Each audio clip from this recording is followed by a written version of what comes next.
Sir, കൂലിപ്പണിക്കാരായ അച്ഛന്റെയും അമ്മയുടെയും മകനായി ജനിച്ചു സാധാരണ സാഹചര്യങ്ങളിൽ നിന്ന് കഠിനാധ്വാനം ചെയ്ത് പഠിച്ചു വന്ന് ഡിഗ്രിയും പിജിയും എടുത്ത് PSC കോച്ചിങ്ങിന് പോയി വർഷങ്ങളോളം ഉറക്കമൊഴിച്ച് പഠിച്ചു പഠിക്കാൻ പണത്തിനു വേണ്ടി പിന്നെയും കൂലിപ്പണിക്ക് പോയ ഒരു ചെറുപ്പക്കാരൻ എക്സൈസ് റാങ്ക് ലിസ്റ്റിലെ 77ാം പട്ടികയിൽ വന്നിരുന്നു. 77ാം റാങ്കുകാരനായി. മെയിൻ ലിസ്റ്റിലെ 77ാം റാങ്കുകാരനായി വന്ന ചെറുപ്പക്കാരൻ ആദ്യം അന്വേഷിച്ചത് കഴിഞ്ഞ റാങ്ക് ലിസ്റ്റിൽ നിന്ന് എത്ര ചെറുപ്പക്കാർക്ക് തൊഴിൽ കിട്ടിയിട്ടുണ്ടെന്നുള്ളതാണ്. 145ലധികം ആളുകളെ മെയിൻ ലിസ്റ്റിൽ നിന്ന് അക്കോമഡേറ്റ് ചെയ്തിട്ടുണ്ട് എന്ന് അറിയുന്ന ചെറുപ്പക്കാരൻ ഉറച്ചു വിശ്വസിച്ചു താൻ ഒരു സർക്കാർ ജോലിക്കാരനാവും, എന്റെ കുടുംബത്തിന്റെ ബാധ്യതകൾ ഏറ്റെടുക്കാൻ കഴിയും, എന്റെ കുടുംബത്തിന്റെ നെടുന്തൂണാവാൻ കഴിയുമെന്ന് ഉറച്ചു വിശ്വസിച്ചു. ആ ചുറ്റുപാടിലുള്ള ആളുകൾ, ചെറുപ്പക്കാർ, കുടുംബാംഗങ്ങൾ, ക്ലബിലെ സഹപ്രവർത്തകർ അവരെല്ലാവരും അനുമോദനങ്ങളായി വീടുകളിലെത്തി. ആ വീടിന്റെ ചുറ്റുവട്ടത്ത് അവർ ഫ്ലക്സ് വെച്ചു. നമ്മുടെ നാട്ടിൽ നിന്ന് സർക്കാർ ജോലിയിലേക്ക് സിവിൽ എക്സൈസ് ഓഫീസറായി നിയമിതനാവാൻ പോകുന്ന പ്രിയപ്പെട്ട ആ നാടിന്റെ ചെറുപ്പക്കാരൻ അഭിവാദ്യങ്ങൾ അറിയിച്ച് അവിടെ ഫ്ലക്സ് വെച്ചു.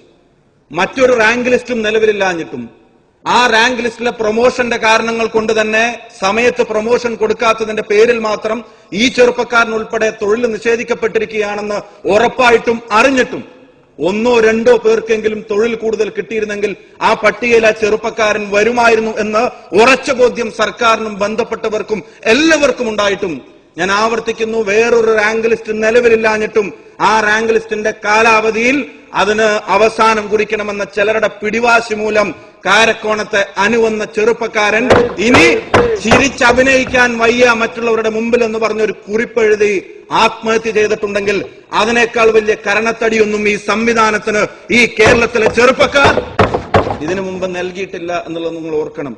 ആ ചെറുപ്പക്കാരന്റെ ആത്മാവിന് മുമ്പിൽ ആദരാഞ്ജലികൾ അർപ്പിക്കുകയാണ് സാർ. യോഗ്യതയില്ലാഞ്ഞിട്ടല്ല, PSC എഴുതാഞ്ഞിട്ടല്ല, പഠിക്കാഞ്ഞിട്ടല്ല, ജയിക്കാഞ്ഞിട്ടല്ല, റാങ്ക് ലിസ്റ്റിൽ വരാഞ്ഞിട്ടല്ല, പക്ഷെ ചിലരുടെ പിടിവാശി മൂലം ഒരു ചെറുപ്പക്കാരന്റെ ജീവൻ നഷ്ടപ്പെടുത്തിയിട്ട് എന്താണ് ഈ ഗവൺമെന്റിന്റെ അതിലുള്ള സമീപനമെന്ന് ഇന്ന് ബഹുമാനപ്പെട്ട മുഖ്യമന്ത്രിയുടെ മറുപടിയിലും നമ്മൾ കേട്ടു. സാർ, ഇത് ചർച്ച ചെയ്യേണ്ട എന്നാണ് കേരളത്തിന്റെ മുഖ്യമന്ത്രി പറയുന്നത്. ഈ നാട്ടിലെ ചെറുപ്പക്കാരുടെ പ്രശ്നങ്ങൾ ഈ സഭയിൽ അല്പസമയം നിർത്തിയിട്ടൊന്ന് ചർച്ച ചെയ്യാൻ ഈ ഗവൺമെന്റ് തയ്യാറല്ലെങ്കിൽ സാർ, ആയിരക്കണക്കിന് ലക്ഷക്കണക്കിന് യോഗ്യതയുള്ള ചെറുപ്പക്കാരോട് ഈ സഭ കാണിക്കുന്ന ഏറ്റവും വലിയ അനീതിയായിരിക്കും. ഈ നാടിന്റെ ഭാവി തലമുറയെ സംബന്ധിച്ച് ഒരാശങ്കയുമില്ലാത്ത ഒരു പറ്റം ആളുകളായി ഈ സഭയിലിരിക്കുന്നവരെ മുഴുവൻ അവർ വിലയിരുത്തുന്ന തരത്തിലേക്ക് കാര്യങ്ങളെ കൊണ്ടുപോകരുത്. അവര് വേണ്ടിയല്ലാതെ മറ്റാർക്ക് വേണ്ടിയാണ് സാർ ഈ ചർച്ചകൾ നമ്മൾ സംഘടിപ്പിക്കേണ്ടത്? ഇവിടെ ഒരുപാട് മാധ്യമങ്ങൾ ഈ നിയമനങ്ങളെ സംബന്ധിച്ച് റിപ്പോർട്ടുകൾ നടത്തി. ദൃശ്യമാധ്യമങ്ങൾ, പ്രിന്റ് മീഡിയ എല്ലാവരും നടത്തി. മുഖ്യമന്ത്രി പറയുന്നു അങ്ങനെ ഒരു സംഭവമേ ഇവിടെ നടന്നിട്ടില്ല എന്നുള്ളത്. എല്ലാവരും നിരന്തരം വാർത്തകൾ കൊടുക്കേണ്ടി വന്നു. ഓരോ ദിവസവും ഉത്തരവുകൾ പുറത്തിറങ്ങിക്കൊണ്ടേയിരിക്കുകയായിരുന്നു. ഓരോ ദിവസവും യോഗ്യതയില്ലാത്ത ആളുകളെ, താൽക്കാലികക്കാരെ പല പേരിൽ സ്ഥിരപ്പെടുത്തുന്നതിന്റെ ഉത്തരവുകളുടെ ഘോഷയാത്ര ഈ കേരളം കണ്ടിട്ടും ദർശിച്ചിട്ടും യുവജന വഞ്ചനയിൽ സർവകാല റെക്കോർഡിട്ടൊരു ഗവൺമെന്റ് ഒന്നും ഉണ്ടായിട്ടില്ല എന്ന പേരിൽ കണ്ണടക്കാൻ ശ്രമിക്കുമ്പോ ഇരുട്ടിലാവുന്നത് കേരളത്തിലെ ചെറുപ്പക്കാരന്റെ ഭാവിയാണ് എന്ന് മറുപടി പറയുന്നവരും ഉത്തരവാദിത്തപ്പെട്ട ആളുകളും ഓർമ്മിക്കണമെന്ന് ഞാൻ വിനീതമായി ഓർമ്മപ്പെടുത്തുന്നു. സാർ, ഏഷ്യാനെറ്റിന്റെ ഒരു പരമ്പരയിൽ ഒരു ചെറിയ ബൈറ്റ് കാണാനിടയായി. ആലപ്പുഴ ജില്ലയിൽ നിന്നുള്ള ധന്യ, അതുപോലെ തന്നെ എറണാകുളം ജില്ലയിൽ നിന്നുള്ള സൗമ്യ, 2 റാങ്ക് ലിസ്റ്റ് ഉൾപ്പെട്ട 2 പെൺകുട്ടികൾ. അവർ രണ്ടുപേരും പറയുന്നത് ഞങ്ങൾ 1ാം റാങ്കുകാരായിരുന്നു എന്നുള്ളത്. സാർ, HSIയിലെ 1ാം റാങ്കുകാരായിട്ട് അവർ തെരഞ്ഞെടുക്കപ്പെട്ടു.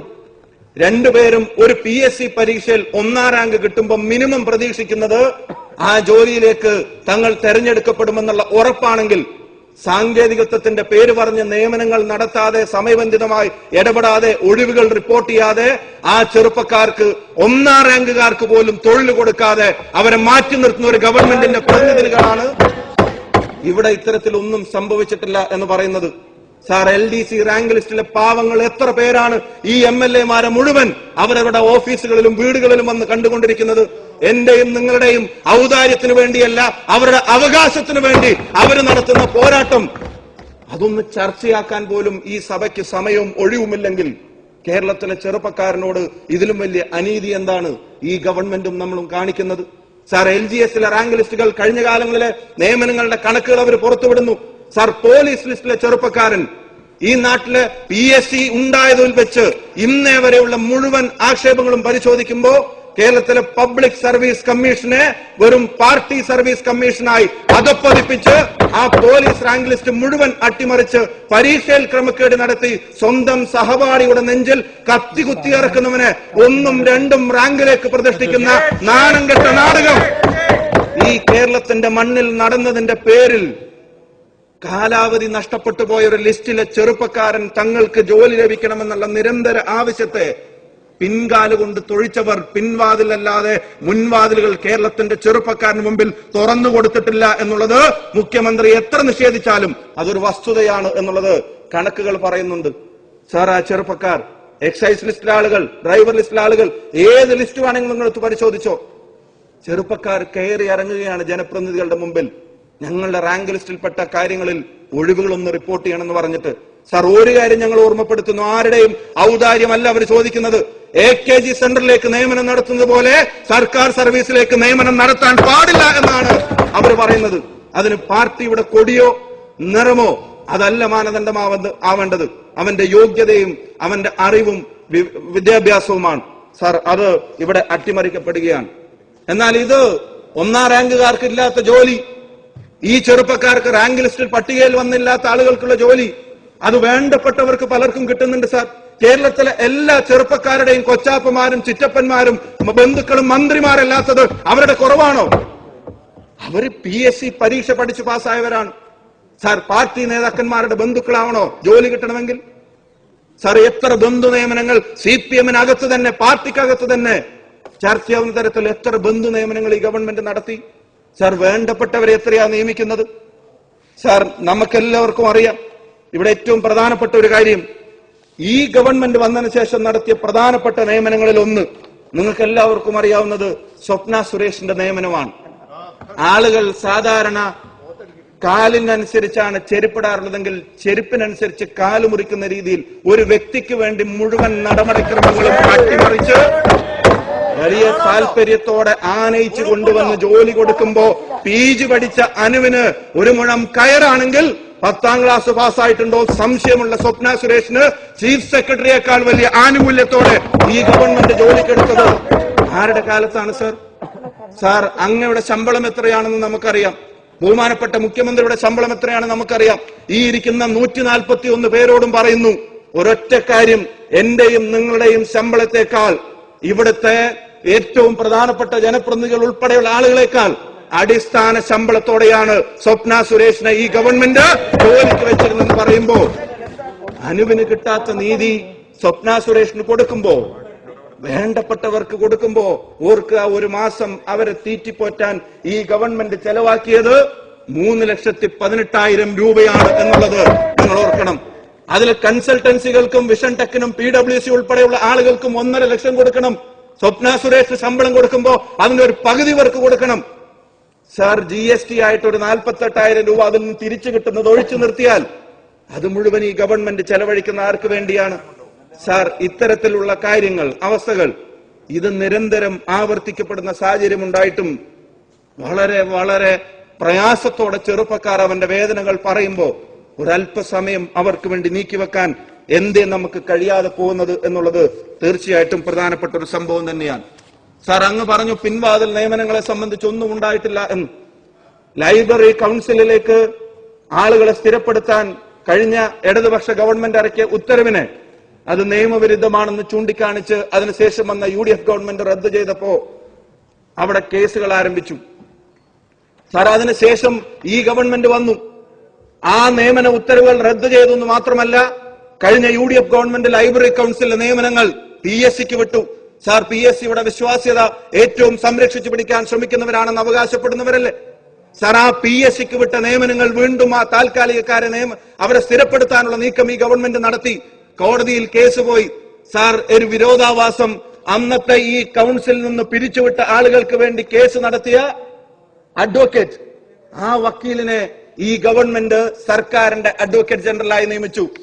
സാർ, കോടതിയിൽ PSC വഴി നിയമനം നടക്കണം, യോഗ്യതയുള്ള ആളുകൾക്ക് അത് കിട്ടണം, താൽക്കാലികക്കാരെ സ്ഥിരപ്പെടുത്തുന്ന നയമല്ല യോഗ്യതയുള്ള ആളുകൾക്ക് അത് വരണമെന്നുള്ള ആവശ്യം സർക്കാർ കോടതിയിൽ വെച്ചിരുന്നെങ്കിൽ ഇപ്പൊ തെരഞ്ഞെടുക്കപ്പെട്ട അഡ്വക്കേറ്റ് ജനറൽ ഇവരുടെ തന്നെ കേസ് വാദിയുടെയും അതുപോലെ തന്നെ സർക്കാർ ഭാഗത്തിന്റെ എല്ലാവരുടെയും അഭിഭാഷകൻ ഒരേ ഒരാൾ സർക്കാർ കോടതിയിൽ പറഞ്ഞു അവരെ തന്നെ നിയമിച്ചോട്ടെ, PSC വേണ്ട, യോഗ്യത വേണ്ട, ആ പട്ടിക വേണ്ട, ഇഷ്ടമുള്ളവരെ നിയമിക്കട്ടെ എന്ന് അഡ്വക്കേറ്റ് ജനറൽ കോടതിയിൽ പറയുകയാണ്.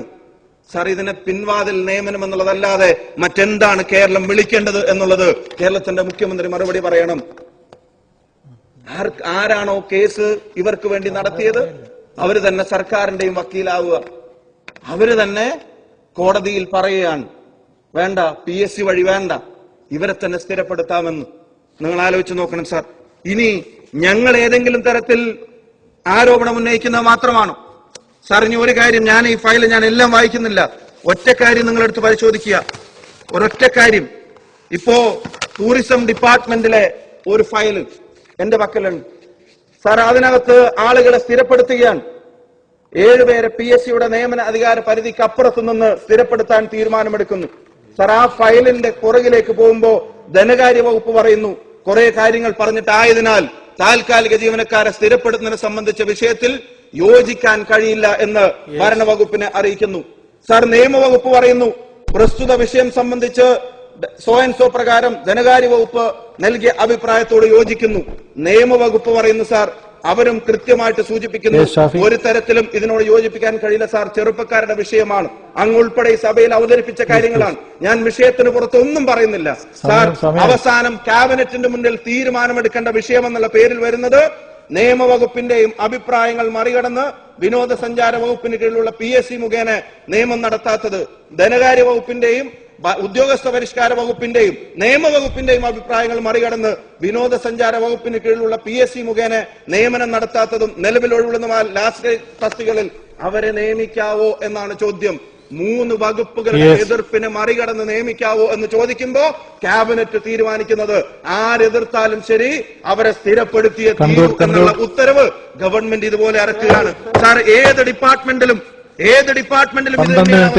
സാംസ്കാരിക വകുപ്പിന്റെ ഫയൽ ഇതേ അഭിപ്രായം അവസാനം ചോദിക്കുന്നു. നിയമവകുപ്പിന്റെയും ധനകാര്യ വകുപ്പിന്റെയും അഭിപ്രായത്തിൽ എതിർപ്പ് മറികടന്ന് ഭാരത് ഭവനിലെ നിലവിലുള്ള അംഗീകൃത ഓഫീസേഴ്സ് അറ്റൻഡർ തസ്തികയിലേക്ക് ഒരു പ്രത്യേക കേസായി പരിഗണിച്ച് നിയമിക്കാവോ? ക്യാബിനറ്റ് തീരുമാനിക്കുന്നു, നിയമിക്കാം. സാർ, തൊഴിൽ വകുപ്പില് ഇതുപോലെ ചോദിക്കുന്നു.